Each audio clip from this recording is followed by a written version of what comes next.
I want to talk today about religious harm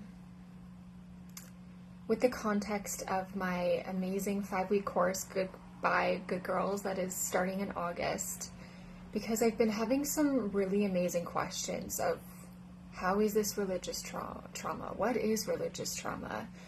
And I also want to preface this by saying this is a very delicate topic. When we talk about this, a lot of people have had trauma, a lot of people have had and still live in shame. And so I need to just admit that I'm not perfect. And if any of this comes across confusing or shameful when you're trying to heal from shame, please send me a message and I would love to hold you in safety and chat about it in a safe place. So it's a delicate topic, and we're not here to shame people who go to church. We're not here to shame people who are spiritual or Christian. We're not here to shame anyone, and really to hold people in safety that we are all one. And this world, the society norms, our culture loves to divide us.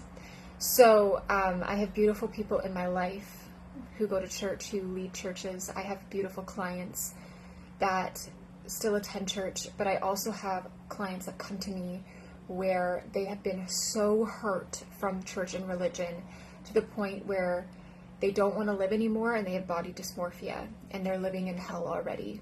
And so I want to talk about this with the awareness of we are one, with the awareness that religion, even with beautiful, beautiful intentions, with good people, has created such a harmful state for people in their body where they see God in themselves with distortion. And so I've been in deep prayer for Goodbye Good Girls and the people who are coming in. Also, Goodbye Good Girls is 5 weeks. It's in pre-sale right now for only $188, and after June it goes up to $555. So if this interests you, of being held in a safe container for healing religious harm, coming home to your intuition and your body, and actually relearning love for yourself and worthiness, you can get it for pre-sale until June 30th, and then it will go up to $555. But for right now, let's just talk about it. Let's just open this space up.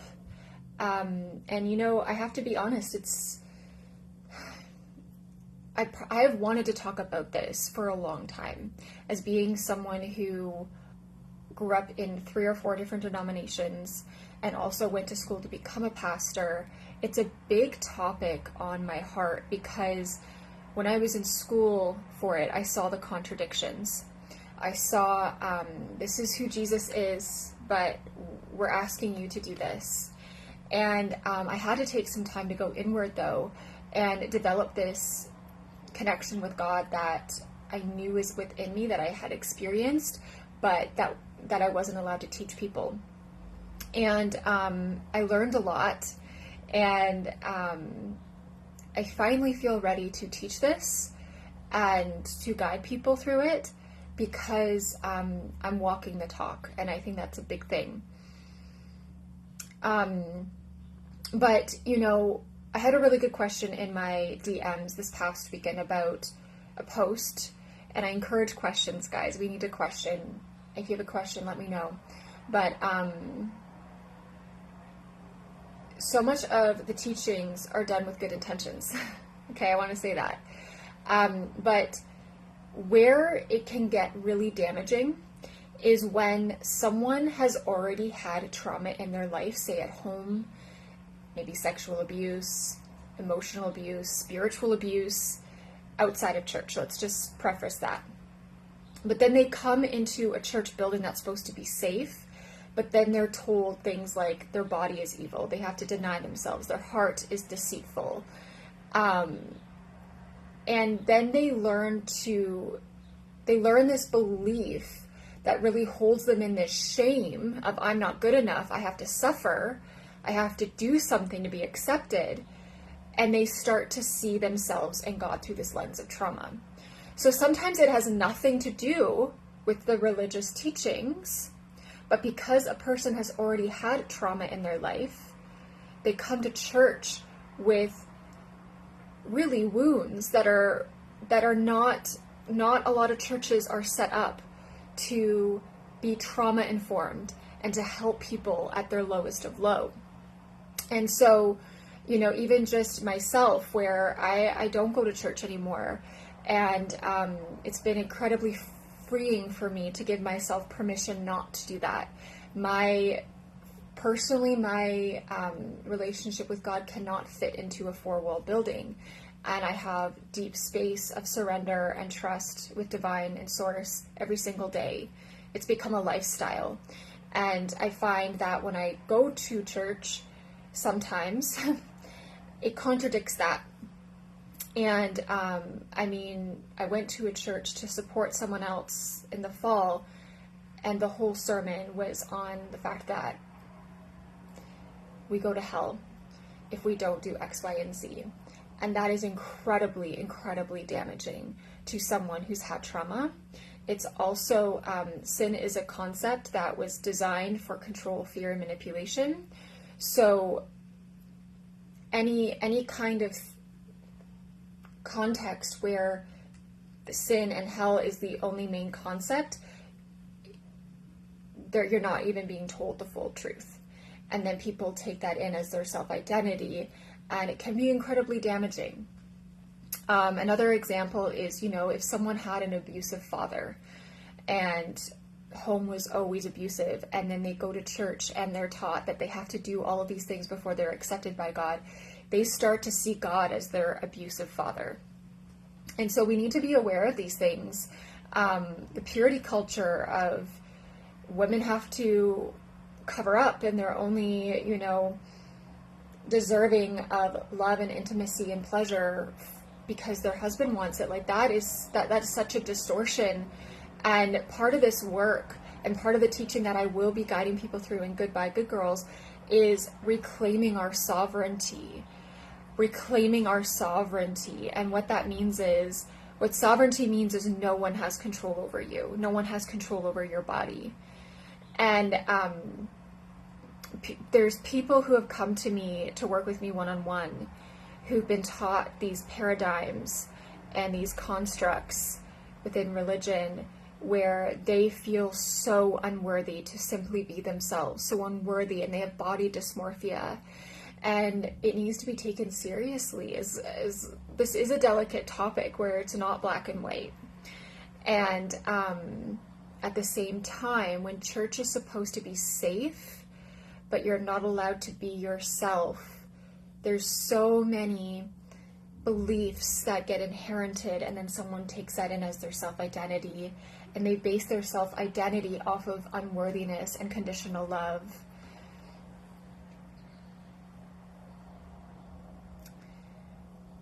We all need mirror work.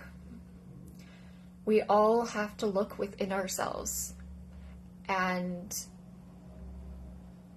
look at the parts within us that need to be healed, the parts within us that are not healthy, the parts within us that are hurting. So, yes,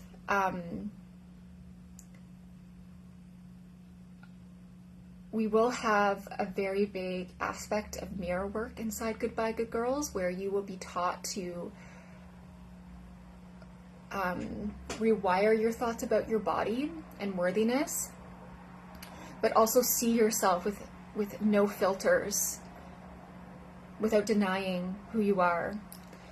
And all of my work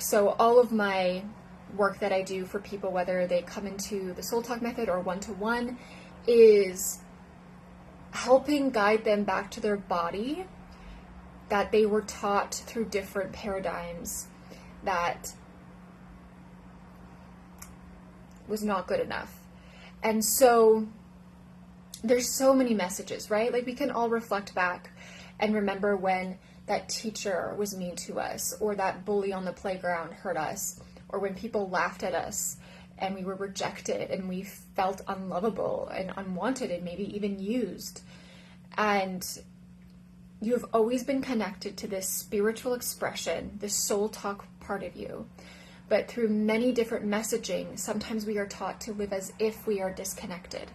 And so in the same way, when religion teaches it from that viewpoint, even with good intentions, we have many people who are going to church and they put on the fancy clothes and they're being modest and they're following all the rules, but they actually feel like they're in hell inside, and church has not been set up to hold space for the healing that they actually need. And so Goodbye Good Girls is going to be an amazing space for you to learn to come home to who you truly are, to unlearn the beliefs that kept seeing yourself and God in this world through a lens of distortion, shame, and trauma, and really understand who you are and hold that and have this intuitive connection with yourself that was stripped away from you through this harm. We're going to be healing beliefs, stories around shame, purity culture, insecurities. We're going to be opening your heart space. So this is another thing, guys, is a big contradiction with the teachings that can be incredibly harmful. Hey, Jennifer. Yeah, I'd love to talk more with you. I know we've chatted, but this specifically, that's exactly how you felt in your teen years. Yeah. Felt forced. Yeah, and it doesn't have to be forced. It doesn't have to be forced. So Jennifer, just wherever you are with this in your journey, just like take it off your shoulders. Take that burden and that pressure off your shoulders that was given to you by someone else. It's not yours to carry anymore. Okay? But a big contradiction is when we're taught Jesus is good, God is good, you need to invite him inside your heart. But then right away, your heart is deceitful, your heart is evil. And people have even shared with me intimately that they were called even worse things, like their heart is from the devil. And it's just, sometimes I'm still in shock because, there are so many elements of healthiness that I grew up in. And I mean, if we were to get into my story, my personal story, I had this amazing awakening while I was at school to become a pastor. So the same place that I felt like was holding me down into this mold of shame is the same place that held me and gave me support as I changed and realized I didn't actually want to be a part of this, the way of becoming a pastor at the school I was at. Anyways, that's a story for another day. I have that all up on YouTube, the whole story, if you do want to look at that. You can go check out my YouTube channel, but this is more about you guys, and I've just taken notes about questions I was getting and conversations that have been happening. So it's a big contradiction when you're told, invite Jesus into your heart, but then your heart is deceitful.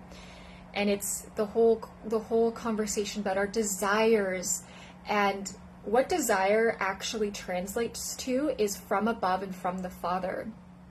And so it gets just so confusing. Do you see the confusion? And that's just that's just the tip of the iceberg. There's so many things that have been taught with contradictions that have gone into your subconscious that hold this belief of I'm unworthy. I can only deserve God's love when I get to heaven. I have to do all these things, and we could go on and on and on, but we will be opening up your heart space again to unleash your desires.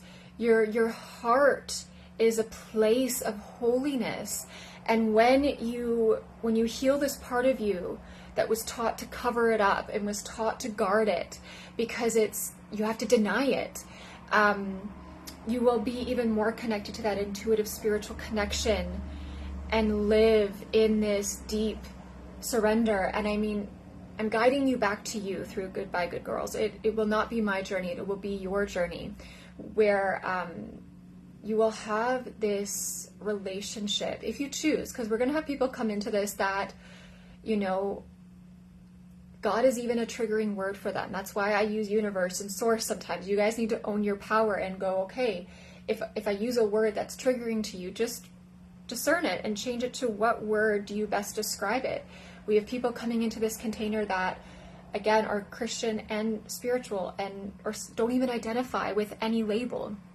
So if any of this resonates with you, know that there is a seat for you, and I'd love to hold you in safe space and invite you inside of this container of this 5-week course where you will learn how to unlearn. Learn to unlearn. We have to relearn and unlearn.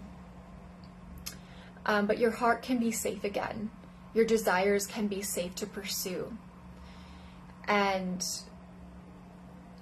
it's exhausting. I was even talking to someone yesterday who left the confinements of religion, and she's like, my nervous system feels a mess. And I go, I know it does. And that's also confirmation that your body is always speaking to you. I remember I would go to church and I would feel really dark inside. And I remember I told someone about it and they said, well, that's Satan. And now that I am where I am today and I've learned to heal my nervous system, I've learned to trust my intuition again. I've healed my trauma and I'm on the other side, even though it's a lifelong journey at the same time. I can fully say I'm on the other side of it. I know that one, like, can't blame that all the time. Sometimes it's simply your body speaking to you, and we are not taught how to trust ourselves because we have to deny ourselves. So we will be trusting, you will be harnessing this self-trust that is your birthright. It's your birthright to feel safe in your body. It's your birthright to love every inch of your life and your body. And so there's a verse in 2 Timothy, and I don't have it actually. I learned it from one of my clients who was healing from religious harm. And he shared it with me, where it literally says, and I'm going to try to find it, or you guys can find it, do your own research. But the way to live a life is to connection with yourself and then connection with God. That was the preface of the verse. And so often we're taught just the second half of that. We're taught to actually deny and suppress and numb ourselves. But we need the connection to ourselves to see the world fully, to see God in all of its forms, to understand ourselves without it's like this lens of shame, this lens of judgment, this lens of this label of you're a sinner. That story ended a long time ago. That's the thing, is if you believe that Jesus died for your sins, that story, it's in the past. You're not a sinner. Yes, like I said at the beginning of this, we have to all look at ourselves. Mirror work, looking at yourselves, confronting your shit and owning it and changing and healing. Yes, we all need to confront ourselves and change. But I do not label myself that anymore. That's not the end of my story, and it's not the end of your story either. And it's very easy to forget that. But when Jesus died and he said, you will do this and greater things. And we don't focus on that, though. We don't focus on the fact that we focus on the fear and the control and, you know, this is an invitation to move beyond that.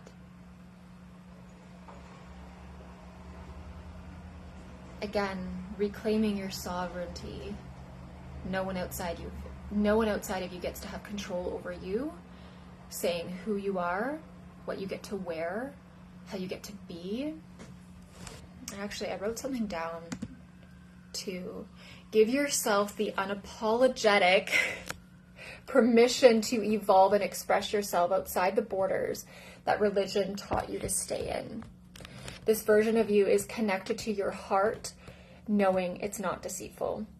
This version of you is living out your desires, knowing that you don't have to deny them. This version of you is taking a step into your spiritual expression and expansion. And so I'd love to know your thoughts. Again, this is a delicate topic where I take it with a lot of love. I take it with a lot of love and a lot of my own reflection and self-awareness of, again, we're all one. But what I want for everyone, my prayer for everyone, is that you feel safe and at home in your body, and you feel connected to the intuition, guidance within yourself, because it saved my life. And I say that with boldness because the teachings that I was brought up in about myself kept me in a very dark place. And I have someone now inside the Soul Talk method who has said to me, Sarah, I think these religion teachings has fed my mental illness, and we're untangling it so that it can be clear. So Goodbye Good Girls, it's on pre-sale right now for only $188. It is going to be a phenomenal, safe, intimate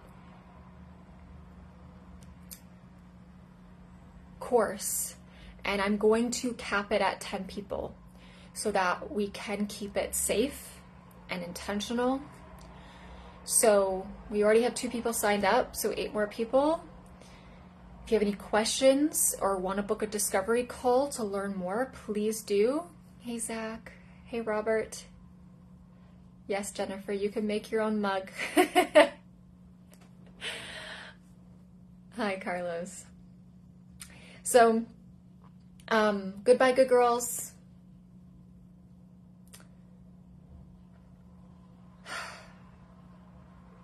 This is needed now. For your sovereignty, for your inner peace, for your nervous system healing, for you to be so connected to who you truly are. Living that expression out unapologetically and unleashing your heart's desires. Living worthy and accepted before you do anything or have to earn it. Send me a message, ask questions, and truly, truly excited to be guiding you through this amazing, amazing container.